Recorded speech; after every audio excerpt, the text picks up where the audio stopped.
Perdón con ustedes, es que he estado con unos problemas con la conexión. Voy a ver si logro conectarme a través de otro espacio para ver si podemos hacerlo de manera continua y no tener que estar pues, perdiendo conexión cada ratico.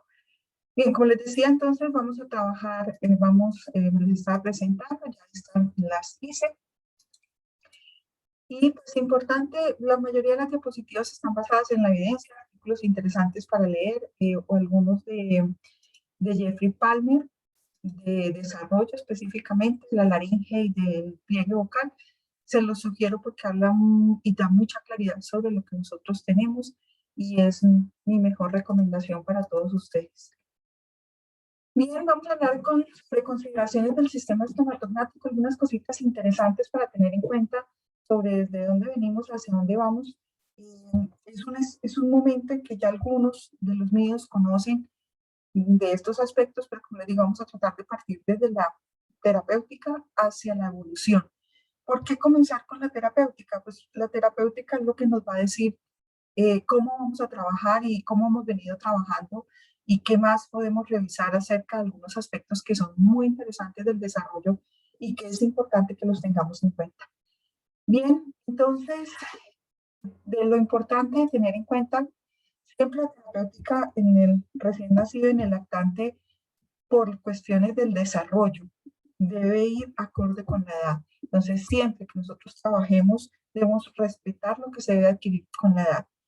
Hay cosas, por ejemplo, el desarrollo neurológico, que marcan ciertos momentos muy especiales, como el paso de la época de los reflejos orales a la época de la integración de los reflejos, que eso dura más o menos 3 meses.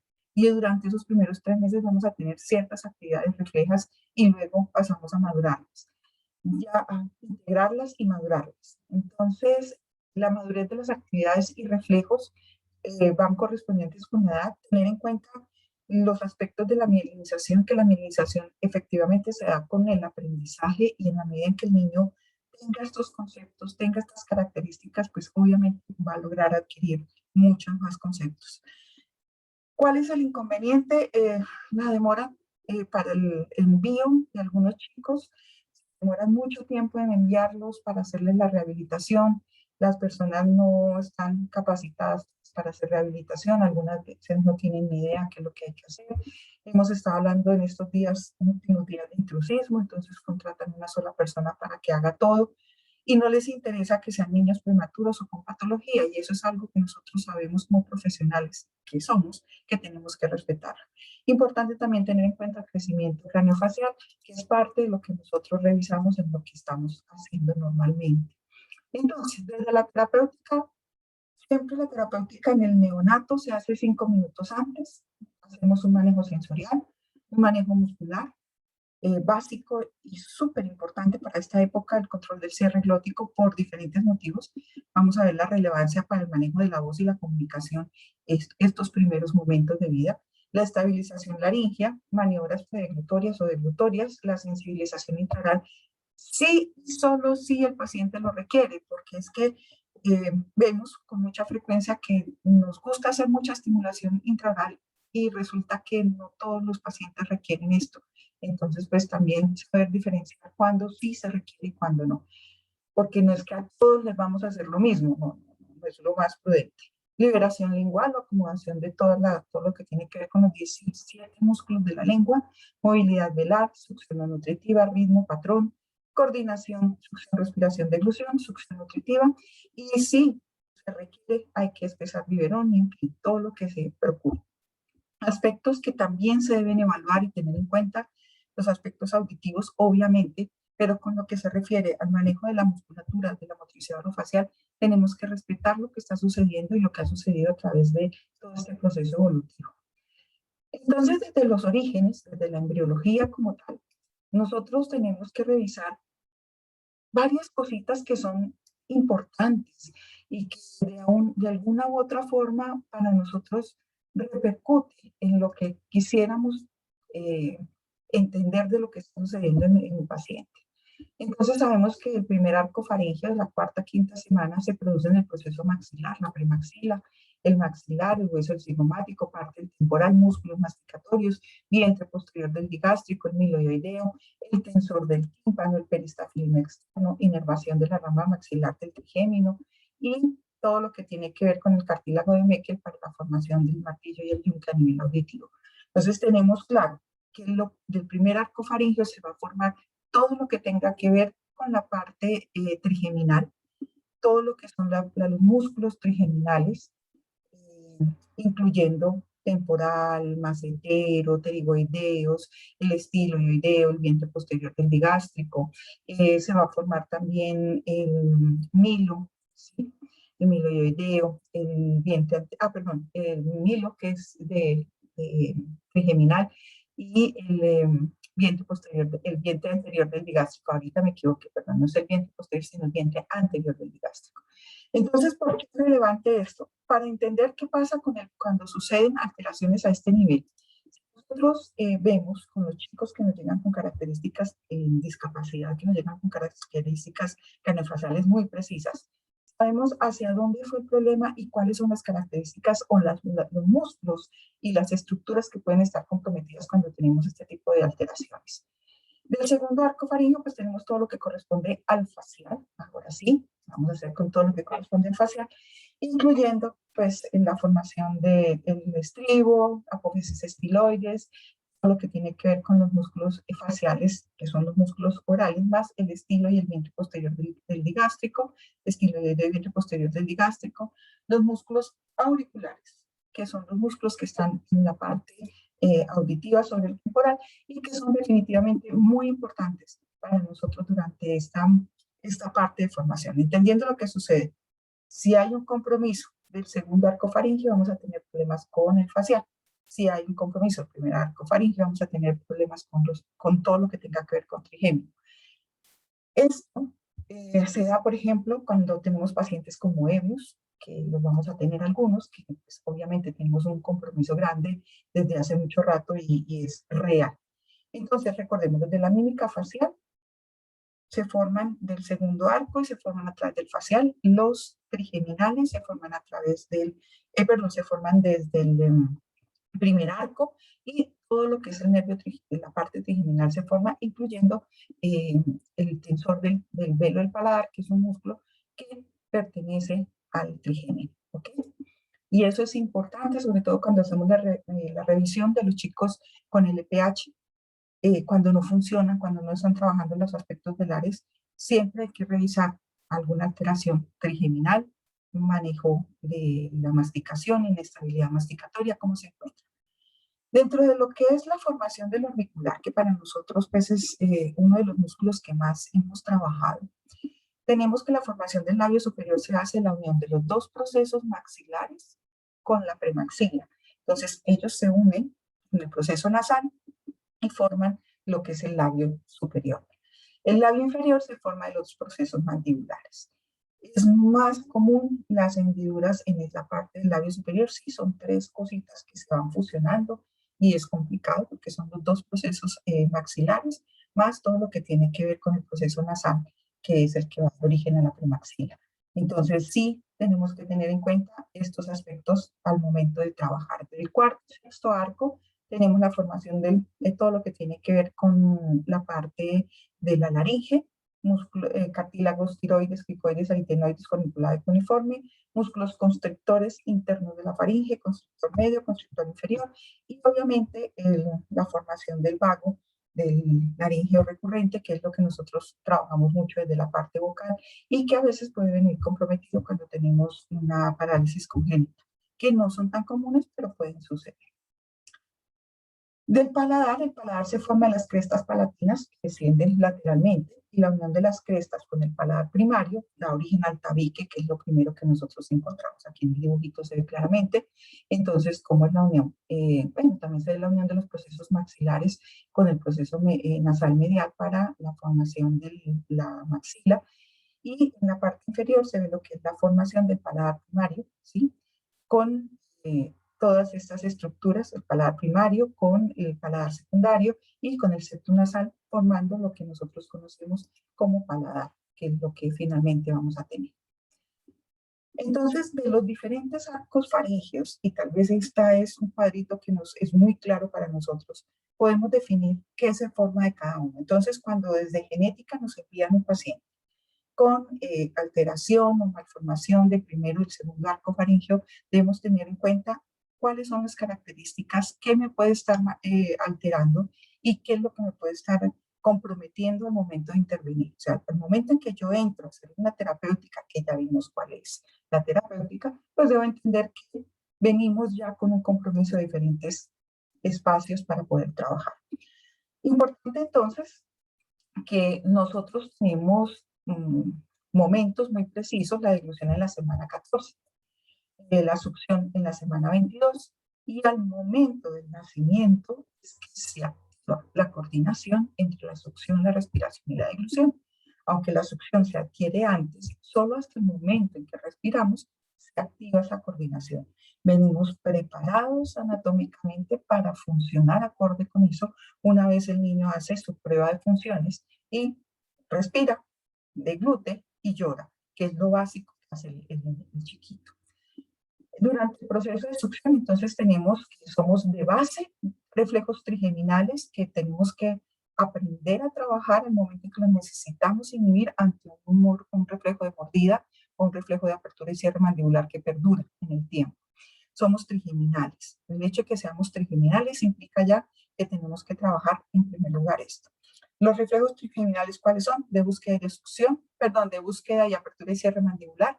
Estos reflejos de búsqueda y apertura y cierre mandibular son integrados, trabajados a nivel del tallo, y una vez comienza con los primeros esbozos de succión, estos se van a ir madurando gradualmente a través del proceso de mielinización hasta generar mapas en la ínsula, en la corteza cerebral, que es hacia donde nosotros necesitamos llevar la información cuando realizamos la rehabilitación. Venimos con un agarre de pezón con características muy precisas, dada el retrognatismo mandibular característico del recién nacido, no malo, sino característico, con un desplazamiento mandibular que se realiza de avance mandibular para poder atrapar el pezón y realizar la succión. Unas bolsitas de bichar que son activadas con el desplazamiento maceterino hacia adelante, generando una bomba de aire que permite una presión positiva, un manejo lingual posterior y anterior, que permite un desplazamiento de la lengua hacia adelante y hacia atrás, que viene marcado por la contracción de los músculos genioglosos, por la contracción del músculo longitudinal superior y el palatogloso. Entonces tenemos una coordinación entre esos tres primeros músculos al momento de la succión, y obviamente van a ser los primeros que vamos a tener que trabajar. Protección de la vía aérea y apnea deglutoria, desplazamiento de hacia adelante, una gran participación de la musculatura faríngea, en el sentido en que viene la musculatura muy alineada por la posición estructural, que ya la vamos a ver, y una recuperación respiratoria que es normal que ocurra y que se realice, que se presente una vez ocurren estos eventos. Bien, entonces, otra de las características que para nosotros es muy importante en esta época es la voz. La voz, cuando el niño nace, viene con una gran cantidad de fibras tipo 2 que son de rápida contracción, ¿sí? Tenemos claro varias cosas. Las fibras rápidas se fatigan más rápido.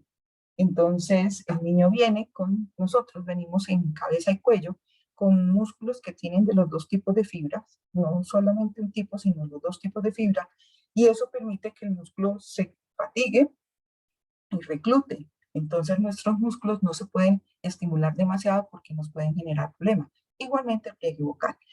El llanto del niño es supremamente agudo, dadas las características y la posición estructural. Hablamos de que la laringe se sitúa en estos momentos del recién nacido en C1.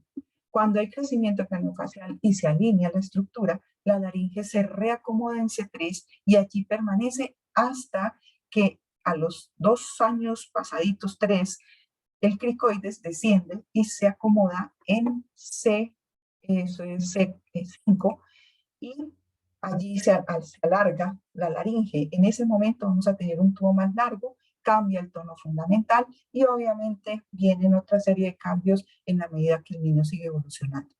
Y la intensidad del llanto es de 80 decibeles, 85 decibeles. La cuestión para mí es muy clara. Cuando nosotros hacemos rehabilitación, necesitamos primero activar esas fibras rápidas, evitar que se atrofien. Tenemos desde el momento del nacimiento un máximo de 3 meses para evitar una atrofia si no las usa el chiquito, entonces necesitamos que las trabaje y las trabaje muy bien, porque si no se va a atrofiar la musculatura del pliegue vocal.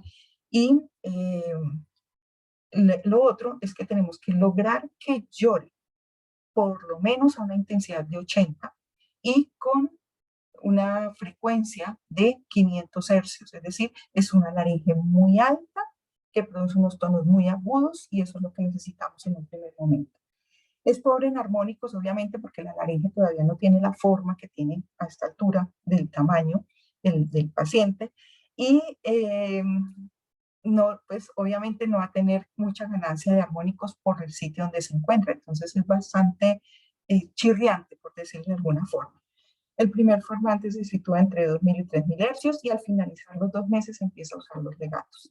Esto es algo que nosotros tenemos que tener claridad porque este desarrollo de la voz es el que nosotros debemos seguir en la rehabilitación. O sea, cuando nosotros trabajamos en la rehabilitación del pliegue vocal, cuando trabajamos en la reacomodación estructural, necesitamos una estructura lo suficientemente alta. Por eso yo, y algunos ya me han oído que me pongo la dichosa maniobra del pollo, bueno, es que es un híbrido entre el masaje circunlaringeo y un descenso laringeo, que cogen y le hacen cha, cha, cha, círculo, círculo, círculo y bajan. Cuando varias cositas. Primero, al bajar la laringe, el pliegue vocal se abre y el riesgo de broncoaspiración es más alto. Entonces, no se debe bajar la laringe, es lo primero. Lo segundo, la laringe en los neonatos no queda aquí, queda aquí, porque queda exactamente debajo del hueso mandibular. Entonces, cuando yo las veo haciendo este masaje, es masaje traqueal. Entonces, a mí me angustia mucho cuando les hacen así, les dan como de comer, como llenando una salchicha, que los hacen así, que eso no se debe hacer. Entonces, les insisto mucho, me bajan la laringe, se pierden las características vocales, se pierde todo lo que el chiquito debe tener acorde con la edad. ¿Mm? La estructura preparada para la succión es algo que tenemos muy claro. Venimos con los músculos con ciertas características muy precisas. Quien me empuja la bolsita de Bichad es el macetero. Cada vez que hacemos el desplazamiento antero-posterior, hacemos el desplazamiento para la succión, el chiquito empuja la bolsita de Bichad y hace esto. Empuja aire para hacer un llenado anterior. Esa es la succión que se debiese manejar. La cuestión es que por las características de muchos prematuros, nosotros nos vemos obligados a enseñar la succión de presión negativa, que es la que nosotros usamos hoy día. O sea, maduramos al chiquito antes de tiempo porque necesitamos que adquiera una succión que le permita hacer correctamente el trabajo para la alimentación. Bien, entonces, como les decía, cuando el niño nace, hace prueba de funciones a nivel ventilatorio, deglutorio y fonatorio. Y eso es algo claro, el niño primero respira, después deglute y por último llora. Son las primeras pruebas de funciones que el niño hace con su sistema estomatonático. Sabemos y tenemos claro que entonces cambiaría la deglución del neonato, no es igual a la deglución del adulto. Y la deglución comienza a cambiar en la medida en que empezamos a adquirir todos los procesos masticatorios, que de masticación ya hemos hecho bastante Zoom y también hemos hecho curso, específicamente trabajando la evolución masticatoria, porque entendemos que la estabilidad masticatoria y el crecimiento craniofacial se dan gracias a estos movimientos y se necesitan para diferentes aspectos. Entonces, la deglución en su fase anticipatoria, por la misma posición laringea, tenemos una laringe muy alta, entonces la laringe está alta en rotación anterior. Los movimientos laringeos solamente van a ser hacia adelante y hacia atrás. No necesita, pues dentro de lo que nosotros vemos en deglución, los movimientos laringeos son de ascenso y anteriorización, estabilización y regreso a una posición. En el chiquito no, en el chiquito es solamente anteriorización, se estabiliza y vuelve a su posición, porque el chiquito suele tener la laringe muy alta. Nosotros no podemos permitir que un niño tenga la laringe muy baja porque el riesgo de broncoaspiración sí, va aumentando. La fase oral no tiene preparación porque primero no hay dientes, los niños no tienen dientes, estos bebés no tienen dientes, y segundo, ya viene preparado de fábrica con todos los requerimientos que el niño necesita. Lo que sí se hace es que lo califica por peso, por tamaño, por todo esto, que sí lo empieza a hacer desde el primer momento. Recordemos que los niños lo primero que succionan es calostro, y el calostro es mucha grasa, mucho más pesado que el bolo líquido que viene después con la leche, que igualmente no es tan líquido como el agua, pero sí es tan líquido como la consistencia que manejábamos en clasificación anterior tipo néctar, ligeramente espesa, ¿ok? Entonces, cuando nosotros estamos hablando de las fases, entonces las fases de la deglución tampoco son iguales. Luego, el entrenamiento que yo hago en mi terapia tiene que ir dirigido a eso, a que el chiquito pueda calificar, organizar y eyectar el bolo. No necesita prepararlo, entonces no nos demoremos tanto en la fase oral, porque a veces yo veo que se demoran estimulando las mejillas, y pobrecito el bucinador termina muy flácido de tanta estimulación que le hace. Y recuerden que el bucinador no le podemos meter vibración, primero porque la fibra es una fibra rápida, segundo porque la vibración deteriora la fibra de colágeno y de elastina, y eso no podemos permitirlo porque necesitamos la elastina suficiente para que el niño pueda tener un buen proceso de absorción en los músculos, ¿no? La elastina en los músculos. La fase faríngea es muy rápida, como les decía, solo anterioriza y vuelve a su posición, anterioriza y vuelve a su posición. Y con pocos movimientos, lo que permite solo el paso de líquidos, que es lo primero que hace el chico. Y la fase esofágica es muy lenta y solo se madura en la medida que el niño vence la gravedad. ¿Y cuando vence la gravedad? Desde el primer momento que le damos de comer al chiquito y no se le da acostado, sino en una posición más similar al decúbito sedente que al decúbito dorsal. Bien, entonces recordemos, la fase oral del bebé hasta más o menos los 3 meses es refleja. Después de los 3 meses que ya se ha integrado un montón de cosas a corteza, y durante estos primeros 3 meses se realiza eso, se va haciendo un cambio gradual porque se va madurando la corteza hacia la parte voluntaria. Y más o menos a los 3 meses el niño presenta ya la succión voluntaria, que es la que de aquí en adelante se sigue madurando a lo que tenemos hoy en nuestro proceso de sorbición o succión del adulto. Inicialmente, como les decíamos, somos de muchos reflejos, casi todos trigeminales, somos de reflejos muy trigeminales, que nos dan paso a otros reflejos, es decir, un reflejo de búsqueda, apenas se encuentra lo que busca, apertura y cierre mandibular. Y ese momento en que hacemos una secuencia de reflejos, tenemos que entenderlo para poder entender qué puede llegar a pasar después cuando hay algún tipo de patología en el adulto, en niños más grandecitos, en el lactante. Entonces, recordarles que el reflejo de apertura y cierre mandibular se madura durante estos primeros 6 meses, ¿sí? Y el niño va llevando información en apertura y cierre hasta más o menos los 3 meses que entra más a corteza, y estos aprendizajes se van dando cada vez más hacia corteza. Y cuando cambia la consistencia, que es obligatorio que cambie, salen los dientes y salimos, y también por evolución salen los dientes. Entonces tenemos la posición de los primeros incisivos alrededor de los 6-7 meses, que son los que nos van a permitir el primer paso de la fase preparatoria, es decir, alrededor de los 6-7 meses. Cuando aparecen los primeros incisivos, tenemos entonces que aparece la fase preparatoria del alimento, del bolo alimenticio. Ya empezamos a trabajar sobre esa fase preparatoria y solo aparece la primera de la preparatoria. Bien, entonces tenemos que los patrones de succión cambian con la edad y, como les digo, en los 3 a los 6 meses el patrón se va hacia corteza. Durante estos primeros 3 meses empieza a madurarse y a irse mielinizando la vía y generando muchísimo mapa. Y ya alrededor de los 3 a 6 meses se madura a otro tipo de succión característica de presión negativa, que es la que a la que se va a tener. Como les digo, las estructuras de los chicos se encuentran muy altas, muy, muy altas. Aquí vemos el retrognathus mandibular, aquí vemos C1, y el hioides se ubica en ese punto, miren acá. Entonces estamos hablando de que tenemos una presentación hioidea muy alta, laringea muy, muy alta, y tenemos que respetarla. Los niños siempre van a tener la laringe muy alta, entonces no les hagamos esos descensos laringeos tan malucos, esa alimentación de pollo que no tiene nada que ver con lo que nosotros tenemos. El paladar es más plano, el velo del paladar está muy próximo con la parte posterior de la lengua y con la epiglotis. Entonces sí vamos a tener que trabajar hacia esas estructuras para poder dejar las laringes más bien articuladas, la lengua muy bien acomodada. Por la posición de la laringe tiene una posición cónica inclinada en esta forma, la lengua se proyecta y es normal que la lengua se proyecte hasta más o menos 4, 5 meses, y es más, en algunos niños alcanza hasta los 7, 8 meses, donde la lengua está constantemente entre los labios. Es normal que esté aquí, es normal que esté allí.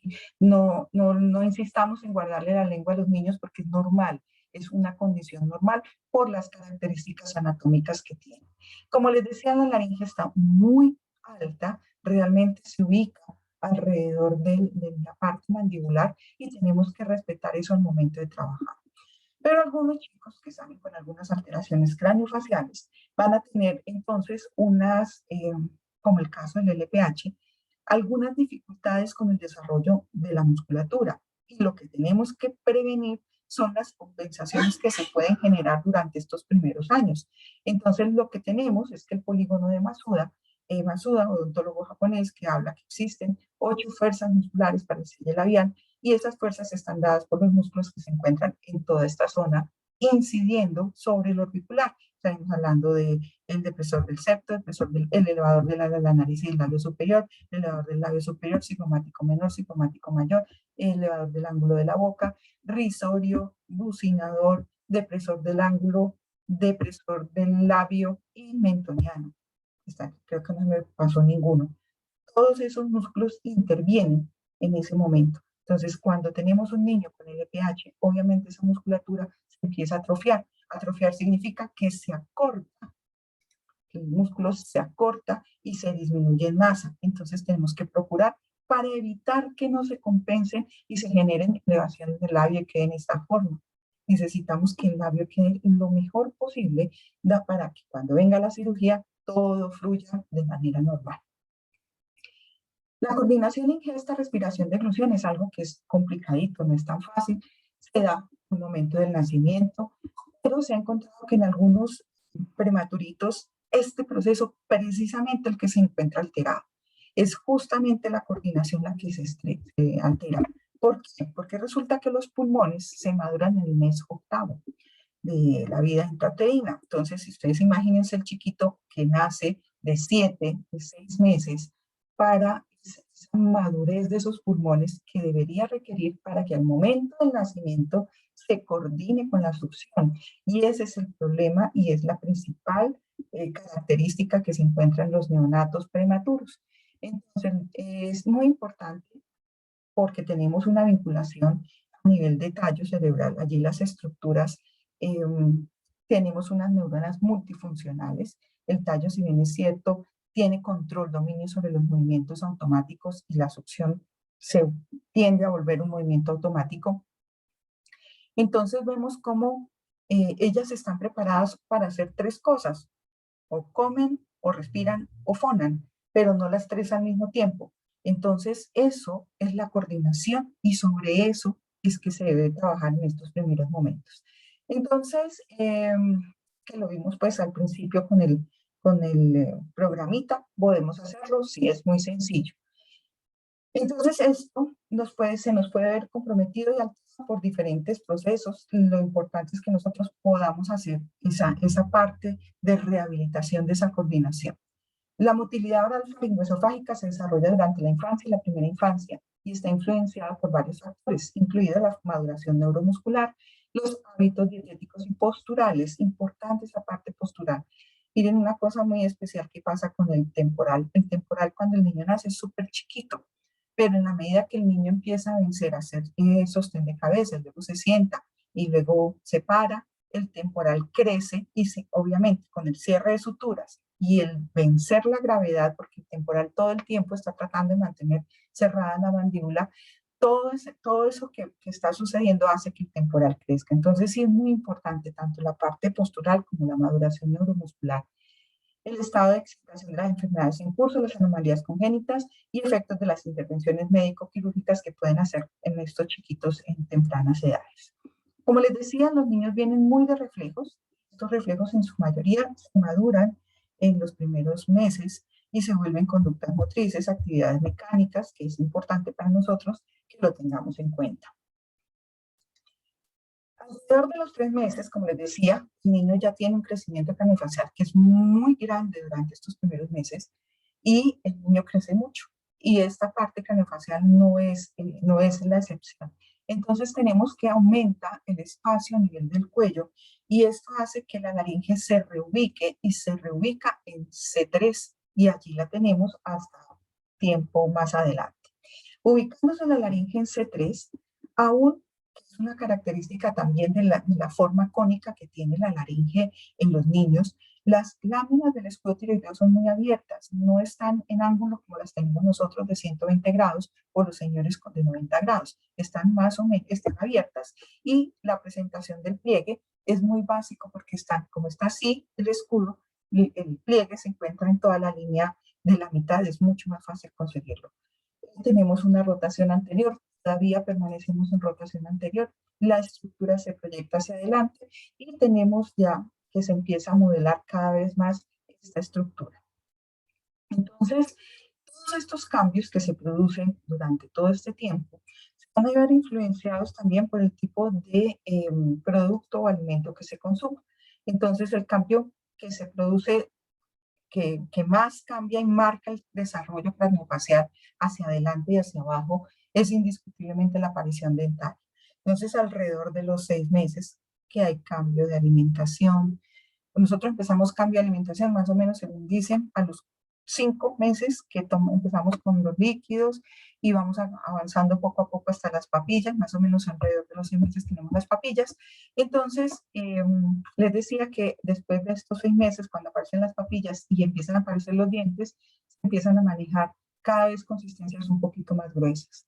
Entonces, tenemos claro que los patrones de crecimiento son hacia adelante y hacia abajo, y por eso el niño debe masticar.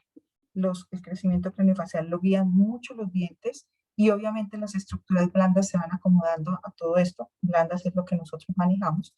Entonces sí tenemos que revisar muy bien estos patrones, cómo se dan, si se están presentando con los tiempos que son exactos o no. Entonces tenemos claro que de los 6 a los 7 meses, con la aparición de los incisivos, aparece la primera fase masticatoria, que es la incisión.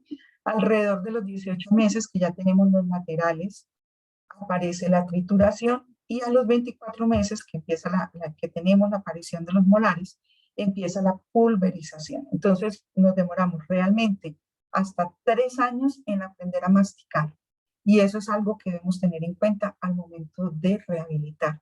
La masticación no se adquiere solo porque abre y cierre la boca, ¿sí? Abrir y cerrar la boca no es masticar. La masticación requiere un acto conjunto con la parte lingual donde la lengua lleva el bolo hacia los dientes, permitiendo que ellos puedan hacer el corte, triturar y pulverizar todo el bolo que necesita ser deglutido. Así entonces, más o menos de los 18 a los 24 meses, empezamos con un descenso de cricoides, donde el cricoides desciende hacia 5, se alarga el tubo laringio, permitiendo que se aumente la resonancia y se gane en resonancia. Esto hace que la voz del niño deje de ser tan aguda y se coloque en 318 hercios. Fíjense que estamos hablando de que estaba en 450, en 400, 500 hercios y pues es que siempre es alto porque se desciende de C1 a C3. El niño ha crecido, se alarga el tubo, siempre se perdieron más o menos 200 hercios, que eso es mucho. Entonces, vamos a tener esa característica. Otra de las características es que con la aparición de los molares, la oclusión tiende a estabilizarse y aparece algo que se llama bruxismo fisiológico. Y es que el niño empieza a hacer deslizamientos con los dientes para ubicar algo que en odontología se conoce como topes de oclusión. Y es normal, perdón, y es normal por esa época.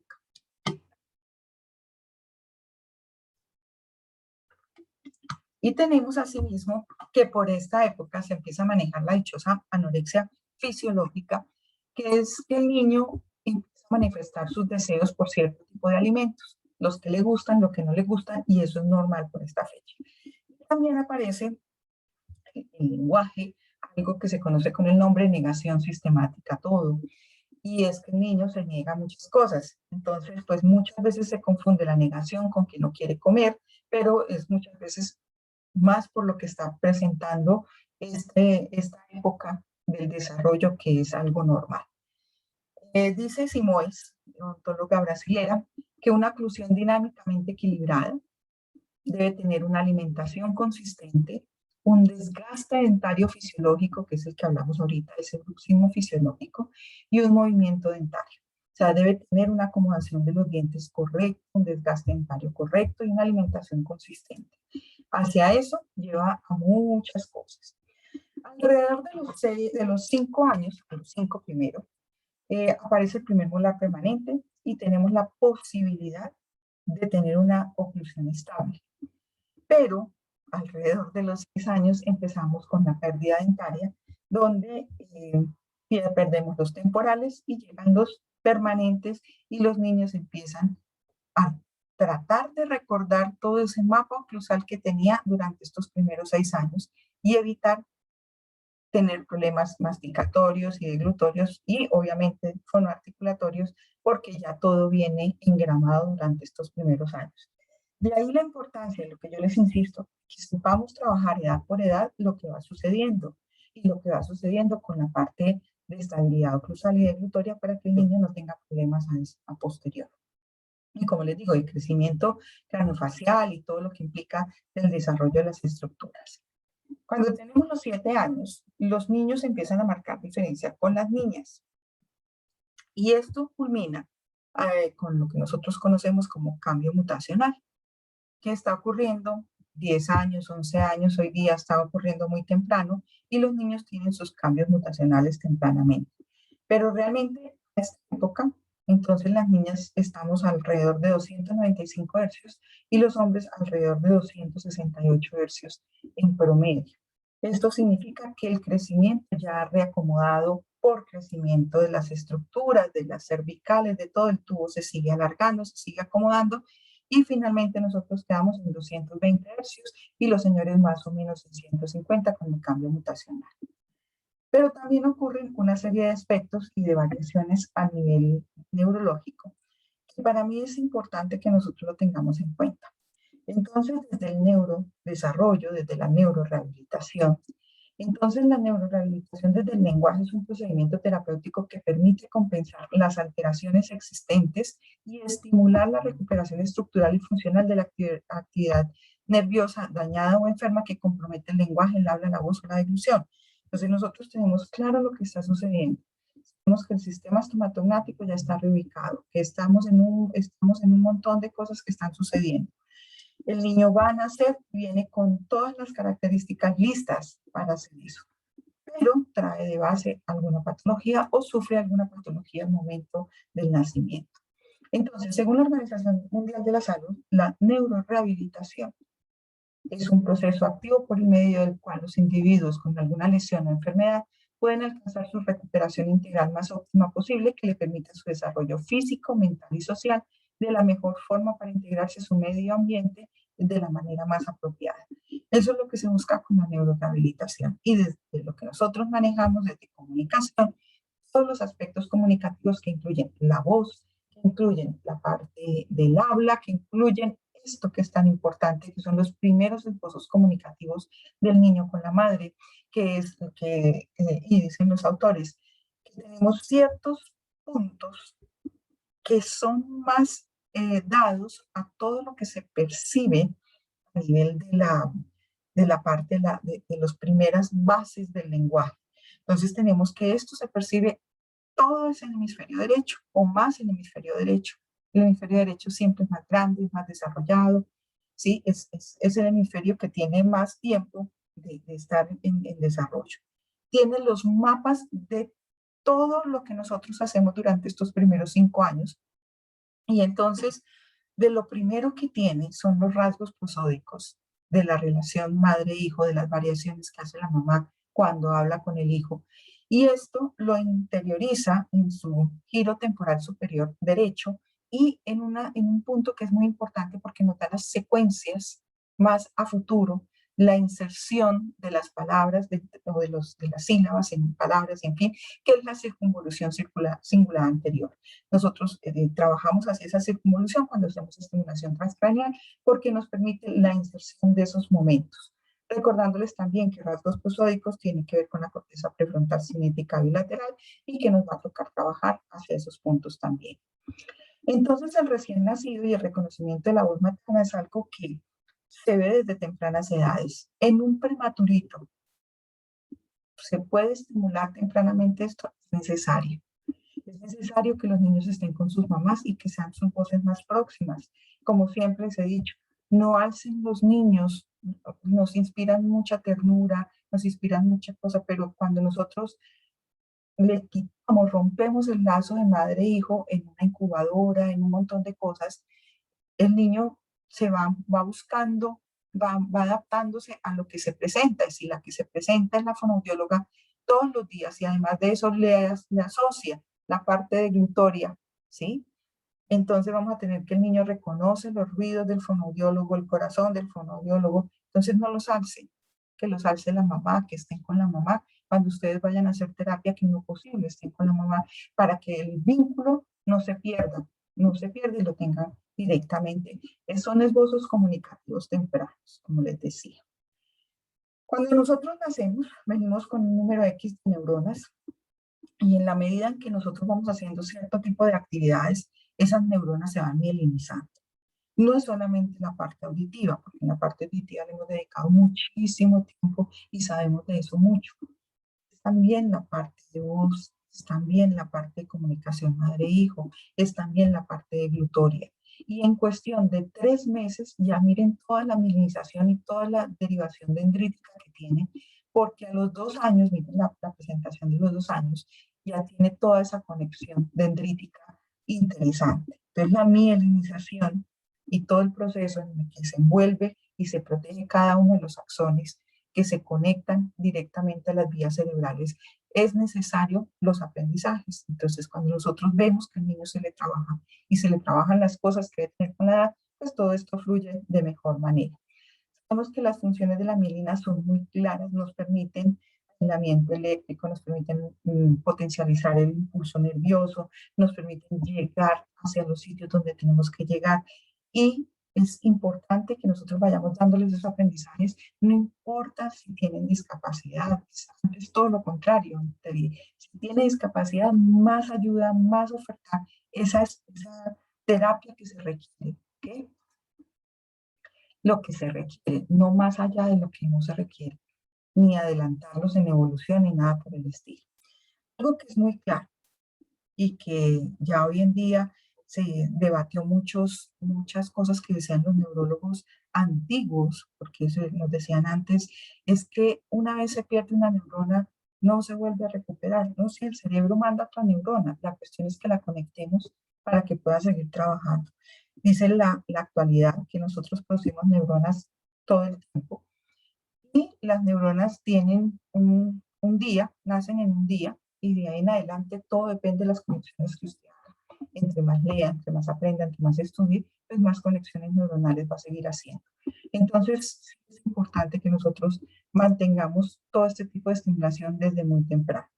Desde la neurorehabilitación entendemos que los nuevos enfoques a la terapéutica neurológica incluyen la reparación, la restauración, la regeneración, la restitución, la sustitución y la compensación desde la parte terapéutica, es decir, desde lo que nosotros como terapeutas podemos hacer todo esto.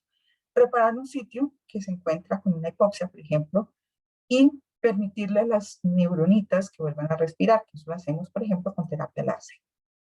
Entonces, de los objetivos de la neuroplasticidad, vemos que hay diferentes tipos de actividades, uno de ellos es la neurogénesis. Entonces, dentro de lo que se sabe hoy día es que al generarse nuevas neuronitas, una vez sucede un evento, el cerebro mismo manda la orden, ¿sí?, de generar nuevas neuronas, de mandar a arreglar lo que esté dañado, de repararlo, pero a veces el daño es tan grande, a veces las condiciones no están dadas, y por más que se mande la orden, manda neuronas, pero no se cumple la reparada de la zona que se encuentra afectada. Y la reorganización de las áreas corticales, que eso es algo que nosotros venimos haciendo hace muchos años. La neuroregeneración, como les decía, en 24 horas tenemos una neurona nueva y en cuestión de un mes ya la neurona tiene que estar madura como está a mano izquierda, a mano derecha sus pantallas. Tiene que haber generado todas esas conexiones dendríticas. Entonces, hacia allá tenemos que ir nosotros con los aprendizajes propios de la edad, sin sobreestimulación. Hay gente que piensa que entre más terapia mejor. Entonces les pagan 5 horas de terapia al día, 10 horas de terapia al día. Y yo digo, entendemos lo que está pasando. O sea, no se le está haciendo lo que se le tiene que hacer y muchas veces las personas terminan haciendo otro tipo de cosas cuando se ven enfrentadas a ese tipo de obligaciones.